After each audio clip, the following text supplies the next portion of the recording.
कोई जिम्मेदारी है? जी साहब, सबसे पहले तो मैं आपके चैनल के माध्यम से अपनी श्रद्धांजलि अर्पित करता हूं जिनकी मौत हुई है या जो घायल है, जिन्हें जानी माली नुकसान हुआ है, उनके लिए कांग्रेस परिवार की गहरी संवेदना है। हम सरकार से निवेदन करते हैं कि जल्द से जल्द उनको लाभ मिले, उन्हें फ़ायदा पहुँचे और ये काम युद्ध स्तर पर करे जाएँ। दूसरी बात आपने बहुत अच्छी पूछी। आज पत्रकारों के साथ साथ उत्तराखंड प्रदेश के हर एक नागरिक को ये सोच विचार करना चाहिए और इसके लिए आवाज़ उठानी चाहिए कि आज जो डबल इंजन के नाम पर सरकार बैठी है वो किस तरीके से उत्तराखंड की डेमोग्राफी, उसका भूगोल बर्बाद करने पे लगी पड़ी है। आज आप देखेंगे पूरे प्रदेश के अंदर, खास करके हरिद्वार और उधम सिंह नगर ज़िले में किस प्रकार से खनन माफियाओं का राज है, किस प्रकार से सरकार से मिलीभगत करके नदी और नाले और बड़ी बड़ी नदियाँ खाली करी जा रही हैं, किस प्रकार से लकड़ी के जो लोग चुराने वाले हैं, जो लकड़ी चोर हैं, उनको सरकार की शय पे। अभी आपने देखा होगा रामनगर में एक मदन जोशी बीजेपी का कार्यकर्ता है, उन्होंने लगातार उसका पीछा किया, जो गाड़ी लकड़ी चोरी करके जा रहे थे। उसके बाद भी उनका ये कहना था मदन जोशी जी का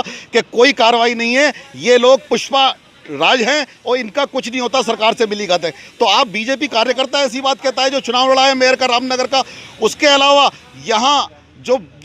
बाहर से, हरियाणा से, पंजाब से, देश भर के बड़े बड़े बिल्डर, बड़े बड़े करोड़पति के जो केवल अपना फ़ायदा देखने के लिए हमारे उत्तराखंड की डेमोग्राफी बर्बाद कर रहे हैं और नदी के किनारे और जंगलों में रिसोर्ट और बिल्डिंगें और अपार्टमेंट बना रहे हैं, वो केवल अपनी जेबें भरने के लिए। और इसका नुकसान सिर्फ और सिर्फ यहाँ की जनता को हो रहा है और इसका पैसा बिल्डरों के और सरकार की जेब में जा रहा है। मैं ये कहना चाहूँगा उत्तराखंड की जनता से कि हर व्यक्ति अगर अपने उत्तराखंड प्रदेश से प्यार करता है, यहाँ के जल, ज़मीन, जंगल, पहाड़ से प्यार करता है, तो उसे उठ खड़ा हो जाना चाहिए सरकार के लिए कि ये सरकार केवल जो उद्योगपतियों की पैसे, जेब में पैसे डालने का काम करती है और अपनी जेबें भरने का काम करती है। इसका सीधा सा नुकसान, ये कोई प्राकृतिक आपदा नहीं है, ये सीधा सा ये सरकार का हत्यारी है। क्योंकि जो भी गलत काम हो रहे हैं उत्तराखंड में, सीधे सीधे सरकार जिम्मेदार है, धामी सरकार जिम्मेदार है। और पूरी डेमोग्राफी, पूरा इन्होंने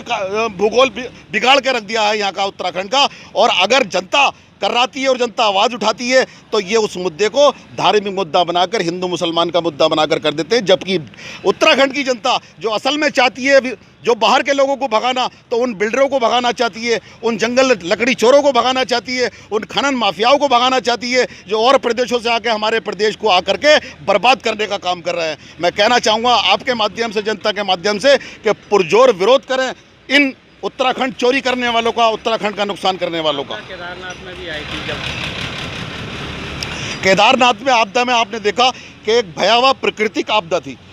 और कांग्रेस की सरकार, उस समय के मौजूदा हमारे मुख्यमंत्री आदरणीय हरीश रावत जी ने युद्ध स्तर पर, हमारी पूरी सरकार, उनके मंत्रियों ने मिलकर के एक राजनीतिक हमारे खिलाफ